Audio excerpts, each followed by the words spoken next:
नमस्कार शेतकरी मित्रांनो, सर्वप्रथम सगळ्यांना जय शिवराय। येणाऱ्या 3-4 दिवस हे जे काही हलके फटकारे, काही ठिकाणी धुरकट वातावरण या संदर्भात सविस्तर असा अंदाज आपण ह्या व्हिडिओत बांधलेला आहे। आणि 15-16 ऑगस्ट पासून जी काही कमी दाब पश्चिम महाराष्ट्रात त्याचा फरक जो काही पडणार आहे, पण त्याचा जो जोर आहे तो खानदेश विदर्भाला सर्वाधिक जास्त बसण्याची शक्यता आपण मागील सातत्याने व्हिडिओच्या प्रत्येक एंडिंग मध्ये सांगितल्याप्रमाणे ते उद्भवणार आहे। आता 5, 6, 7 ते 9 ऑगस्ट पर्यंत हे जे काही फुटकारे आहेत यामध्ये काही बदल आहे का किंवा भाग घेण्याची व्याप्ती याची किती राहील हे सुद्धा व्हिडिओच्या शेवटपर्यंत पाहूयात। आणि मेघगर्जनेसह मुसळधारेचा जो काही इशारा आहे 17 ऑगस्ट, 18, 19, 20 पर्यंत यामध्ये काय बदल होतोय का हे देखील आपण पाहूयात।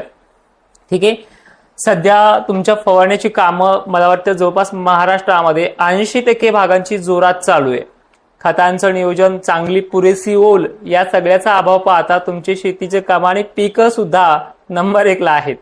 तर यामधनं एक साध्य होतंय की 1972चा जो काही टेन्शन आहे तो वगळलेला आहे। पाणी कमी आहे असा अनेक शेतकरी दक्षिण महाराष्ट्राचा बोलतोय, पण आपली जी काही परिस्थिती आहे ही याच महिन्यामध्ये कमी होणार आहे। आणि 12 सप्टेंबरचा जो काही प्रवास सांगितलेला आहे त्यामध्ये तर आपलं जे काही पावसाचं गणित आहे जे दरवर्षी असतं त्यामध्ये तो अपेक्षापेक्षाही जास्त असणार आहे, कदाचित ते नुकसानकारकही ठरणार आहे। आता उद्यात आपण 5, 6, 7 ऑगस्ट दरम्यान जे काही घडणार आहे त्याबद्दल हे पहा। या 5 ला, 6 ला, 7 ला, 8 ला विशेष असं मोठं वातावरण नाहीये। थोडंफार 6 तारखेला सोलापूर पूर्व धाराशिव भागामध्ये, लातूरच्या दक्षिण भागामध्ये, निलंगा, सावंतवाडी, परभणी, नांदेड, हिंगोलीच्या काही भागांमध्ये, तर वाशिम वगैरे भागांमध्ये, वर्ध्यामध्ये। मात्र नागपूर, अकोला यामध्ये काही ठिकाणी, तर नागपूर पासून पूर्वेकडील गोंदिया, गडचिरोली, वर्धा, चंद्रपूर या जिल्ह्यामध्ये विशेष अशा ठराविक ठिकाणी वळीवासारखा पण मेघगर्जनेचा पाऊस होऊ शकतो या 3-4 दिवसामध्ये। पण या व्यतिरिक्त खानदेश पश्चिम महाराष्ट्राला फक्त आभाळ दिखावा दाखवणार आहे आणि फटकारे इथे चालू राहतील, पण फवारणीला असे मोठे अडथळे नाहीत। काही भागांना ते होत राहतात, ज्यामध्ये नांदेडचा समावेश आहे, लातूरचाही आहे, असे काही भाग आहेत तिथे होत राहतील। ते भाग कमकुवत आहेत, सर्व दूर नाहीये। पण आता अपेक्षा आहे की ठोक पाण्याची अपेक्षा जी आहे ती 17-18 तारखेपासून पुढे कदाचित लो प्रेशरने जर लवकर साथ दिली तर ती 1-2 दिवस मागे पुढेचा प्रवास आहे, पण तिथून पुढे महाराष्ट्राला ते ठोक पावसाची देखील सुरुवात होणार आहे।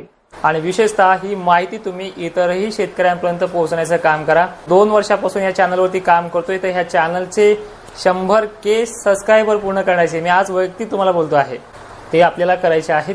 तर या पावसापासून पुढचे जे काही पाऊस राहणार आहे 17-18 नंतर सुद्धा, म्हणजे ऑगस्टचे 2 आठवडे आहे शेवटचे, हे मोठ्या पावसाचे असतील। आणि याचा सर्वाधिक जास्त फटका जो आहे तो विदर्भ, खानदेश, मराठवाड्यातल्या अनेक भागांना बसणार आहे। फटका का म्हणतोय? कारण की ज्यांना कमी त्यांना तो चांगलाच आहे, पण ज्यांना खूपच झालाय त्यांना तो पाऊस कसाही असला तरी त्रासदायक ठरतो। कारण की काहीच अपेक्षापेक्षा जास्त नको, आपल्याला कंटाळणार नाही आम्ही पावसाला असा म्हणलेला शेतकरी सुद्धा कंटाळलेला आहे, बरोबर। अपेक्षापेक्षा बकाडही जमत नाही आणि पाऊसही जमत नाही, ही आपली स्थिती असते। त्यामुळे हा पाऊस नुकसानकारक ठरू शकतो। तो 17 ऑगस्ट पासून 16 ऑगस्ट पासून स्टार्टअप होतो आणि विदर्भामध्ये त्याचा परिणाम आहे। मग पश्चिम महाराष्ट्र आणि दक्षिण महाराष्ट्राला हा पाऊस मात्र तारणहार ठरेल, जो 17-18 पासून स्टार्टअप होणार आहे, ज्यामध्ये सांगली, सोलापूर, पुणे, अहिल्यानगरला सुद्धा खूप चांगल्या प्रतीचा हा पाऊस राहू शकतो आणि तिथून पुढे ते वाढ होत जाणार आहे। त्यामुळे तिथे विहिरीच्या पाण्याचे जी काही आतापर्यंत आपण मागे सांगितलं त्या पद्धतीने त्या 60% भागाचा प्रश्न मिटलाय, पण हे जे काही थोड्या आणि अधिक प्रमाणाचा जो काही प्रश्न आहे तो देखील त्याच तारखेपासून मिटायला पुन्हा सुरुवात होईल। आणि 12-13 सप्टेंबरला जे काही रिटर्न मान्सूनचा प्रवास सुरू होतो त्यामध्ये अनेक जणांचा मिटेल। सगळ्यात महत्त्वाचे अजून एक सांगतो की बऱ्याच शेतकऱ्यांना माझे अंदाज आवडतात, पण ते लाईकच्या माध्यमातून कळतं की 2000 शेतकऱ्यांना ते आवडतात। तर तुम्हाला माझे अंदाज आवडत असतील तर लाईक करा, कारण की बऱ्याच शेतकऱ्यांपर्यंत ते मेसेज पोहोचतो। ठीक आहे, मग हे जे काही काळ आहे हे आठवडाभर 15 ऑगस्ट पर्यंत कसं वातावरण राहील हा तुमचा मेन प्रश्न आहे। तर हे बघा, मराठवाड्यातल्या लातूर, नांदेड प्रमुख, परभणी भाग, हिंगोली आणि पूर्व विदर्भ, पूर्व मराठवाड्यामध्ये भाग बदलत म्हणता येणार नाहीये, पण असं कुठे मोठे हे फटकारे कायम स्वरूपी राहणार आहेत 5-6 दिवस तरी अजून।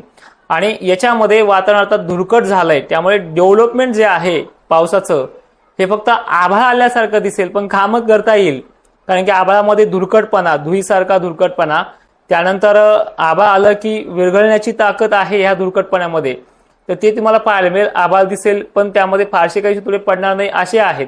आणि ह्या असं होणार आहे 60% 70% भागामध्ये, मात्र 20% भागांना आलं म्हणजे पडणार असे भाग सुद्धा ह्याच्यामध्ये काही आहेत.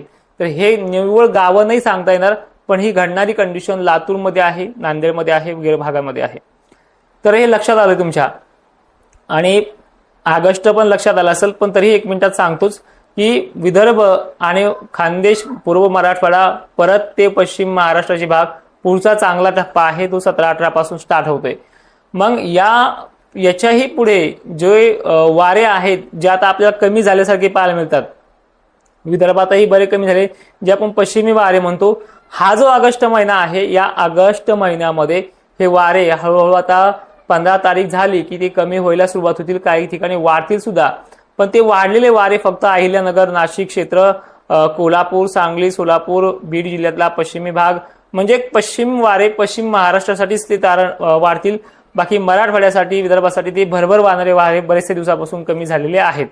आणि यामुळेच बंगालच्या उपसागरात जे जे काही हालचाली होत आहेत त्या हालचाली या महाराष्ट्राच्या पावसाचं गणित वाढवत आहेत. ठीक आहे. आता तुम्हाला कोणी जरी म्हणलं की पाऊसमान पुढे कमी आहे वगैरे आहे, तर एवढा सुद्धा काळ बेकार नव्हता, हे तुम्हाला मी आधीच सांगितलं होतं आणि ते तुम्हाला पाहायला मिळतंय. जायकवाडी धरणाचा तर विषय पाहिला तुम्ही, 10,000 क्युसेसनं गोदा पात्रामध्ये पाणी आज सोडलेलं आहे. आणि त्यानंतर त्या शेतकऱ्यांना, गावच्या आजूबाजूच्या काठावरील शेतकऱ्यांना सतर्कतेचा इशारा पण दिलेला आहे. म्हणजे ह्या सगळ्या पद्धती ते पाहायला मिळतात. तुमचा पहिला प्रश्न, आमच्या विहिरीला पाणी कधी येईल, तो म्हणजे दक्षिण महाराष्ट्राचा. परतीच्या पावसाच्या आत काही ठिकाणी येईल, काय सर्वदूर सगळं त्यानंतरच भागून जाईल. आणि पावसाळी पॅटर्न असा बदललेला मित्रांनो, हा लक्षात घ्या. पुढच्या वर्षी सुद्धा तुम्हाला हे दुष्काळाचे मेसेज येतच राहणार आहे दरवर्षी, पण बदललेला असा आहे की जून आणि जुलै हे वारे, पश्चिमी वारे, त्यानंतर ह्युमिडिटीची लेवल कमी होणं, हे सगळं घडत जाणार आहे. आता इथून पुढे गरमीची लेवल 12, 1, 2, 3 वाजेपर्यंत वाढत जाईल, जे आज तुम्हाला पाहायला मिळालेले.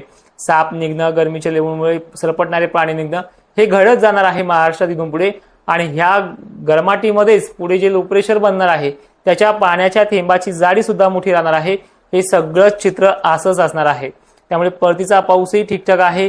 पुढे सुद्धा मी तुम्हाला सांगितलं व्हिडिओमध्ये, ऑक्टोबर नोव्हेंबर पर्यंत WD ची देखील साथ मिळणार आहे. आणि यंदा सुद्धा काहींना दिलासा, अधिक चांगला दिलासा, खूप चांगलं साल, जे गेल्या वर्षीपेक्षाही चांगलं साल असंही राहणार आहे. आणि काहींना हे साल पुन्हा नुकसानकारक गेल्या वर्षी सुद्धा इतकं राहणार आहे. ते देखील आपण पुढच्या व्हिडिओमध्ये पाहूयात. तोपर्यंत हा व्हिडिओ सर्वांनी शेअर करून शेतकऱ्यांपर्यंत पाठवायचा आहे. तुम्हाला माझी माहिती आवडत असेल तरच लाईक करत चला जा. अनेक शेतकरी साथ देतोय आणि अनेक शेतकरी व्हिडिओ पाहतोय, पण आवडला का नाही आवडला हे आपल्याला कमेंटमध्ये किंवा लाईकच्या माध्यमातून कळत राहतं. माहिती शेवटपर्यंत पाहणाऱ्या शेतकऱ्यांचे धन्यवाद. आणि ही माहिती सर्व शेतकऱ्यांना पाठवण्याचा प्रयत्न करा. जय शिवराय.